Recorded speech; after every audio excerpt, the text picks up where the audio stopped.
नोएडा में अगर आप किसी पीजी, हॉस्टल या किराए के फ्लैट में रहते हैं तो यह खबर आपके लिए बेहद महत्वपूर्ण है। सोचिए, आप कुछ मिनटों के लिए कमरे से बाहर निकले या फिर रात में दरवाजा ठीक से लॉक करना भूल गए और सुबह उठकर पता चला कि आपका लैपटॉप, मोबाइल, जरूरी दस्तावेज और नकदी सब गायब है। पिछले कई महीनों से नोएडा के अलग अलग इलाकों में कुछ ऐसा ही हो रहा था, लेकिन अब इस पूरे खेल से पुलिस ने पर्दा उठा दिया है। थाना सेक्टर 126 पुलिस ने एक ऐसे शातिर चोर को गिरफ्तार किया है जो पहले कई दिनों तक लोगों की दिनचर्या पर नजर रखता था, फिर सही मौका मिलते ही कुछ ही मिनटों में लाखों रुपए का सामान लेकर फरार हो जाता था।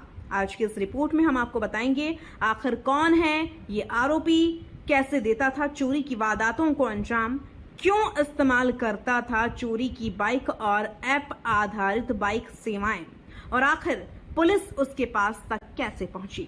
पूरी रिपोर्ट देखिए। यह पूरा मामला उस समय सामने आया जब सेक्टर 126 थाना क्षेत्र में रहने वाले एक युवक ने पुलिस से शिकायत की। पीड़ित के मुताबिक किसी अज्ञात व्यक्ति ने उनके कमरे का दरवाजा खुला होने का फायदा उठाया और उनके 2 लैपटॉप चोरी कर लिए। इतना ही नहीं, उसी कमरे में रहने वाले उनके दोस्त और रूम पार्टनर के भी एक लैपटॉप, आधार कार्ड और ड्राइविंग लाइसेंस तक गायब थे। शिकायत मिलते ही थाना सेक्टर 126 पुलिस ने भारतीय न्याय संहिता के अंतर्गत मुकदमा दर्ज कर जांच शुरू कर दी।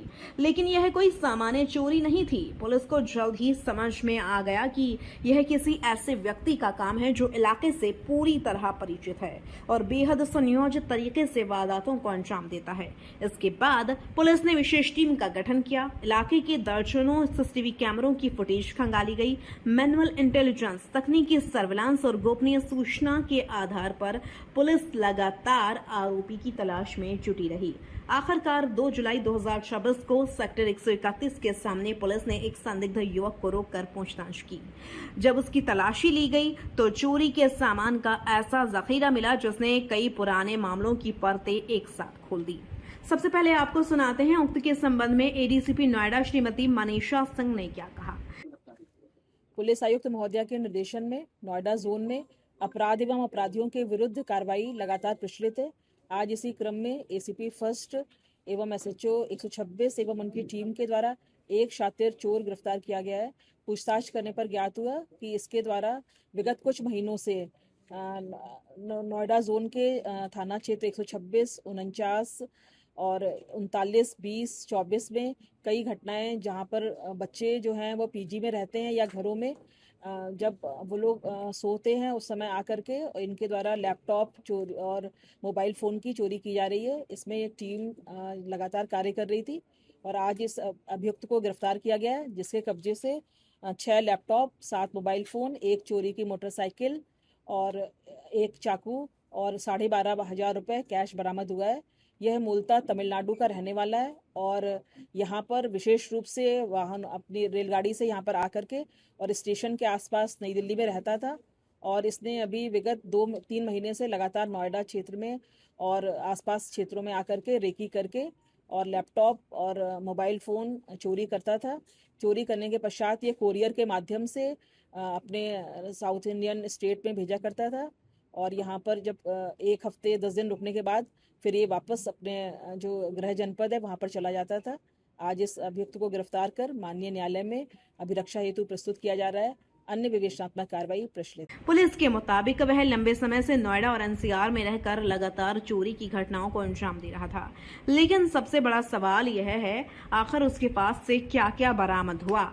जरा इस सूची पर नजर डालिए। पुलिस ने आरोपी के कब्जे से बरामद किए 4 चोरी के लैपटॉप, वादी का आधार कार्ड और ड्राइविंग लाइसेंस, 6,500 रुपये नगद, थाना सेक्टर 113 के मुकदमे से संबंधित एक चोरी की मोटरसाइकिल, थाना एक्सप्रेस वे के मुकदमे से जुड़े 2 आईफोन और उसी चोरी के माल की बिक्री से प्राप्त 6,000 रुपये नगद।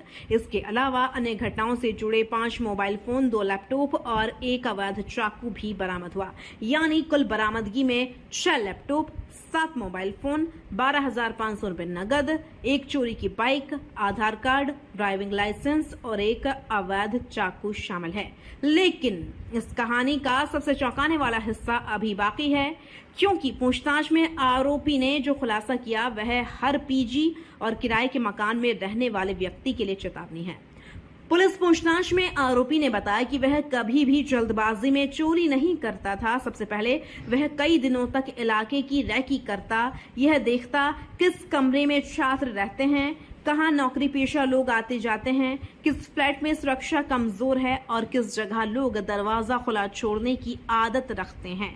जैसे ही उसे मौका मिलता वह चुपचाप कमरे के अंदर प्रवेश करता और कुछ ही मिनटों में लैपटॉप, मोबाइल, नकदी, पहचान पत्र और अन्य कीमती सामान लेकर निकल जाता। पूछताछ में आरोपी ने यह भी स्वीकार किया कि चोरी करने के लिए वह अक्सर चोरी की मोटरसाइकिल का इस्तेमाल करता था, लेकिन जब उसे अपनी पहचान छिपानी होती तब वह रैपिडो और ओला जैसी ऐप आधारित बाइक सेवाओं का भी सहारा लेता था, ताकि पुलिस उसकी गतिविधियों का आसानी से पता न लगा सके। आरोपी ने पुलिस को बताया कि चोरी किए गए मोबाइल और लैपटॉप वह बेहद कम कीमत पर राह चलते लोगों को बेच देता था। कई बार वह चोरी का सामान पार्सल के जरिए अपने गृह राज्य तमिलनाडु भेज देता, जहां उसे बेचकर पैसे हासिल करता था। इसी पैसे से वह अपने रोजमर्रा के खर्च पूरे करता था। पूछताछ में एक और अहम खुलासा हुआ, आरोपी अपने पास हमेशा एक अवैध चाकू रखता था। यदि चोरी के दौरान कोई उसे पकड़ने की कोशिश करता या विरोध करता तो वह चाकू दिखाकर लोगों को डराता और मौके से फरार हो जाता। फिलहाल पुलिस उसके कब्जे से बरामद अन्य मोबाइल फोन और लैपटॉप की जांच कर रही है, ताकि यह पता लगाया जा सके कि वे किन किन चोरी की घटनाओं से जुड़े हैं। पुलिस रिकॉर्ड के अनुसार बालन गोविंदन के खिलाफ गौतम बुद्ध नगर के विभिन्न थाना क्षेत्रों में पहले से कई मुकदमे दर्ज हैं। इनमें थाना सेक्टर 126 के मुकदमा संख्या 118/2026, 117/2026, 99/2026, थाना एक्सप्रेसवे का 95/2026 और थाना सेक्टर 113 का 267/2026 शामिल है। इन मामलों में भारतीय न्याय संहिता की विभिन्न धाराओं के साथ आर्म्स एक्ट के तहत भी कार्रवाई की गई है। तो इस पूरे मामले से सबसे बड़ा सबक क्या निकलता है? यदि आप पीजी, हॉस्टल या किराए के मकान में रहते हैं तो कभी भी अपना कमरा खुला छोड़कर बाहर न जाएं।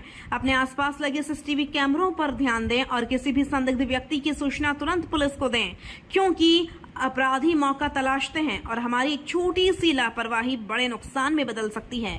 फिलहाल पुलिस आरोपी से लगातार पूछताछ कर रही है और उम्मीद जताई जा रही है कि इस गिरफ्तारी के बाद नोएडा और एनसीआर में हुई कई अन्य चोरी की वारदातों का भी खुलासा हो सकता है।